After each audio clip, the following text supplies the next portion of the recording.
Bonjour tout le monde, mon nom est David Fournier, je suis kinésiologue au Carrefour du Sport depuis maintenant 5 ans. Pour moi, l'entraînement poids du corps, ça fait un bon moment que c'est dans ma vie. C'est devenu une passion depuis maintenant déjà 2-3 ans. Je donne aussi un cours de groupe qui s'appelle Exploration du mouvement primal. Ça fait maintenant 1 an, mais on lance ça officiellement très bientôt lorsque tout ça sera terminé, bien sûr. Donc je vous ai contacté en fait aujourd'hui un entraînement pour les jambes et pour les abdominaux.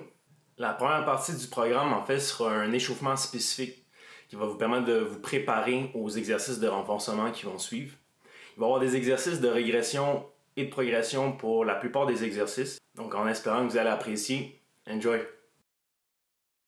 On débute l'entraînement avec des rotations articulaires contrôlées pour les genoux. Okay. Donc, bien important, gardez les arches de pied bien en contact au sol lors de l'exécution. On va explorer la plus grosse amplitude possible dans un principe de non-douleur, bien entendu. Vers l'avant, sur les côtés. On respecte ce que notre corps nous donne dans cet exercice-là. Okay? C'est sûr que la cheville va être mise à l'épreuve aussi. 3 exercices qui vont vous permettre de bien mobiliser les 3 articulations du bas du corps de façon très active. Transition qui débute avec le changement de main et les pieds par la suite. Le principe va s'appliquer pour les 3 positions. Pour la position assise, on s'assure de maintenir la colonne vertébrale érigée vers le haut. Le bras du support reste toujours bien actif, l'épaule loin de l'oreille, on pousse dans le sol. Transition vers la deuxième position, on s'assure de bien s'aider avec une bonne poussée dans le sol avec la main. Répartition du poids ici pour travailler la flexion dorsale de la cheville gauche et aussi la flexion du genou, puis la flexion plantaire à droite. Bonne ouverture au niveau de la hanche ici, les abdos bien contractés. On vient se guider avec notre main, fesse au sol, changement de main, croisement des pieds. Transition vers la dernière position qui est le heel sit, donc l'assise sur le talon. On maintient encore une fois la colonne érigée vers le haut, on se fait grand. Répartition du poids vers l'avant ou vers l'arrière, tout dépendamment de ce que vous avez de besoin. La main commence, changement de main, croisement des pieds, donc le principe reste le même ici. Et l'idée, encore une fois, on peut venir travailler un petit peu plus la jambe droite ou la cheville de la jambe gauche. Pour les 2 prochains exercices, on va travailler notre mobilité de façon très intense au niveau de la rotation externe et rotation interne de la hanche. Donc, ce qui est important ici, c'est d'amener une intensité dans notre mobilité. Ce qui va nous permettre d'activer la musculature tout en augmentant l'amplitude de mouvement. Pour débuter, au niveau de la rotation externe, on s'assure de placer les segments à 90 degrés pour les segments du bas du corps. Pour trouver l'étirement dans la fesse droite, on va basculer le bassin en essayant de garder la poitrine vers l'avant, trouver notre étirement dans notre fesse droite. Un coup qu'on a fait notre premier 15 secondes, on va venir pousser dans le sol très intense en gardant les abdos activés pendant 5 secondes. Et puis la dernière phase ici, on arrête de pousser, on va tenter d'aller plus loin dans l'étirement, un autre 5 secondes ici. Et puis on répète une deuxième série pour un 15-5-5. Donc, même position, par contre, pour la rotation interne, donc même temps de travail avec la rotation externe. Bien important, retrouver notre sensation d'étirement. Pour ce faire, vous allez tourner les hanches légèrement vers la gauche pour sentir l'étirement devant votre hanche gauche. Il est important de ne pas trop compenser avec l'élévation du genou de la jambe opposée. Du coup, vous avez fait votre 15 secondes d'étirement. On va entamer une poussée du genou dans le sol avec une élévation du pied vers le haut. C'est pas grave si le pied ne lève pas. Donc on maintient cette contraction-là pendant 5 secondes. On ne veut pas avoir trop de compensation au niveau du tronc, donc les abdos restent bien contractés. Un coup, ce 5 secondes de poussée est fait, on va entamer une rotation encore plus loin. Donc un autre 15 secondes qui s'entament par la suite pour compléter votre deuxième série. On enchaîne avec le 6 points d'appui en rocking, donc balancement vers l'avant et vers l'arrière. Ça va être seulement une série pour cet exercice-ci, 4 répétitions pour chacune des positions à la cheville.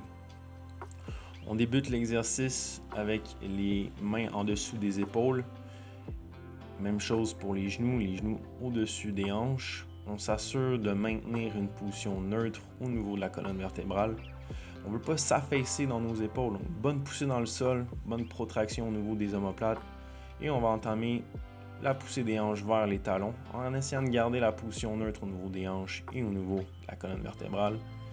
On s'en vient vers l'avant, on garde une bonne poussée, respectez vos poignets ici. Par la suite, vous allez placer la cheville en flexion plantaire. Vous allez probablement sentir que vous pouvez aller plus loin en termes d'amplitude. C'est normal, on enlève les orteils, le pied et la cheville de l'équation. Donc, les 3 prochains exercices seront faits en circuit, donc un à la suite de l'autre. On commence avec le dead bug, qui va être fait 4 fois de chaque côté. Donc, exercice d'abdominaux, on peut s'assurer de maintenir la colonne vertébrale dans une position neutre. On peut vous assurer de garder votre bas du dos plaqué contre le sol lorsque vous allongez le bras et la jambe opposée. Okay? Vous n'êtes pas obligé d'allonger complètement la jambe. Lorsque vous sentez que le bas du dos veut décoller du sol, on revient à la position neutre. Prochain exercice, flexion plantaire, donc 2 fois 15 répétitions. On va s'assurer d'avoir une bonne poussée dans le sol et un bon contrôle. Revenez pas totalement déposer le talon au sol. Troisième exercice, la poussée des hanches vers l'arrière, vers le squat avec rotation thoracique. Donc, on commence en position debout. On va pousser les fesses vers l'arrière. On ne veut pas trop courber le dos. On veut vraiment que ça soit un mouvement au niveau des hanches. Sentir l'étirement derrière les cuisses et dans les mollets. Descendre des hanches vers le bas, position squat. À partir d'ici, le coude bien ancré dans l'intérieur de la cuisse. On va ouvrir de chaque côté. Donc, les yeux suivent bien le mouvement de la main. On cherche une rotation cervicale et au niveau de votre zone thoracique. Ensuite, flexion à l'épaule, un bras à la fois. Et tranquillement, on va monter dans notre squat. Premier exercice ici de la partie renforcement. Le Dragon Squat, on va faire 2 à 3 séries de 5 répétitions de chaque côté.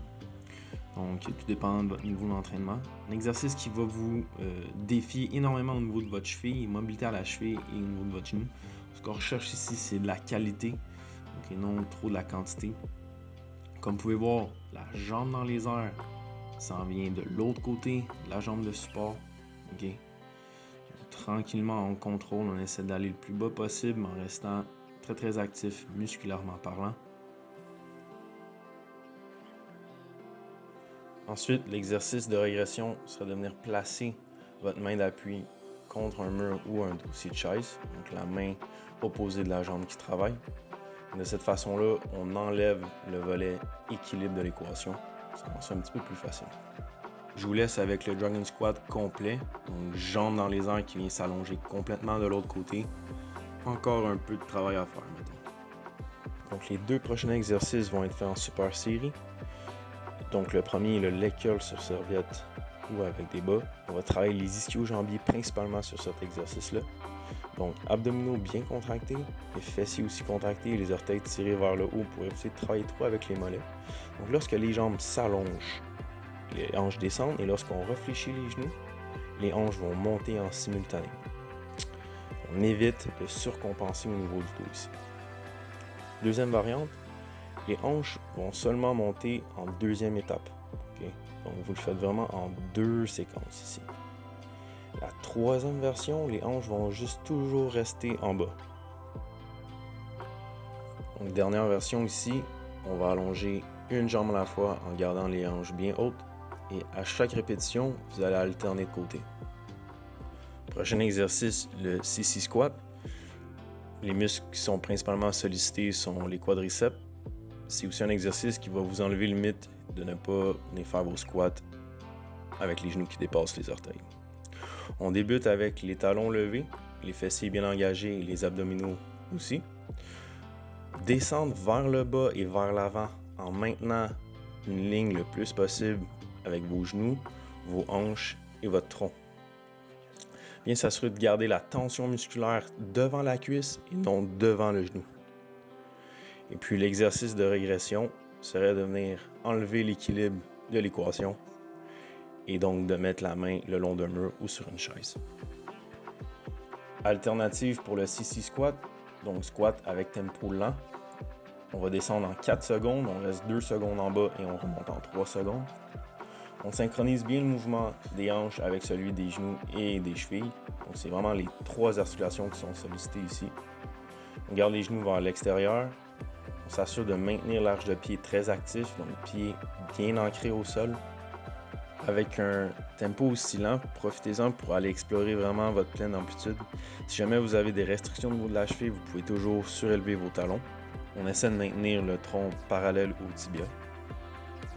Il est important de garder les hanches actives ici. On ne peut pas s'appuyer dans nos articulations.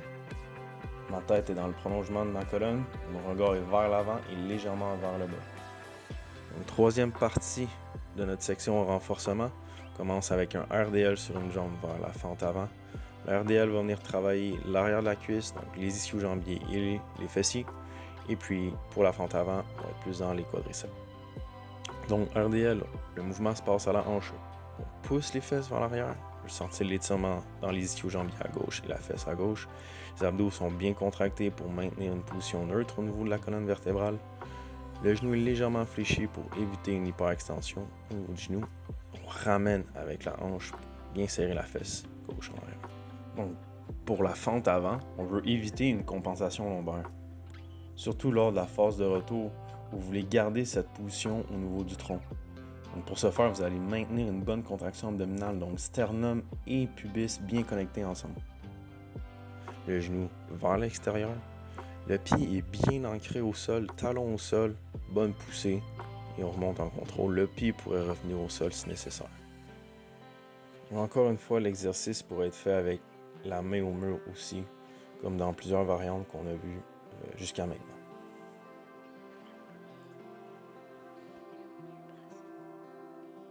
Deuxième exercice de notre troisième section de la partie renforcement. Donc, pont inversé sur une jambe.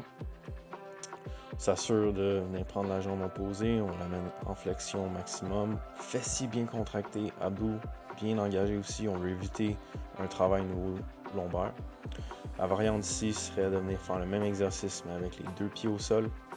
S'assurer, encore le même principe, reste le même, éviter les compensations lombaires. Okay. On va vraiment rester au niveau de nos fessiers et au niveau de nos ischio-jambiers. Donc, troisième exercice de notre troisième circuit, planche latérale avec abduction de hanche. Si jamais vous êtes inconfortable au niveau de l'épaule, il va y avoir des variantes qui vont suivre. Il est important de visualiser une fermeture au niveau de la hanche et non au niveau du tronc sur l'exercice. Les abdominaux bien engagés, l'épaule loin de l'oreille. Première variante, planche latérale sur les genoux. Le même principe va s'appliquer.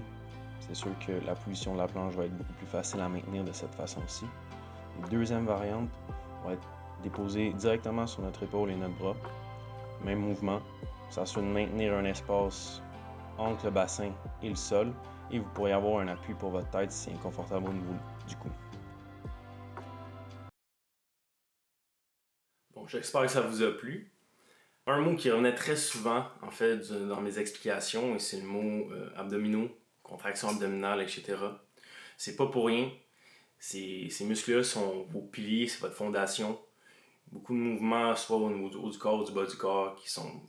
La qualité du mouvement, en fait, est directement reliée à cette contraction-là. Ça n'a pas besoin d'une contraction qui est à 100%, 50-60%, tout dépendamment de l'intensité de l'exercice. Mais vraiment vous assurer d'avoir cette contraction-là. En plus, c'est une excellente façon de les travailler parce que les fibres, principalement de ces muscles-là, sont des fibres stabilisatrices. Les possibilités avec l'entraînement de poids de corps sont assez multiples. Donc, comme on a pu voir aujourd'hui, c'est pas juste une question d'endurance, mais il y a des exercices qui venaient solliciter grandement notre force, donc des exercices un peu plus intenses, moins une question d'endurance. Donc, laissez-moi savoir si vous avez apprécié l'entraînement et je vous reviens aussi avec une prochaine vidéo avec un autre sujet. Prenez soin de vous et surtout, continuez à bouger.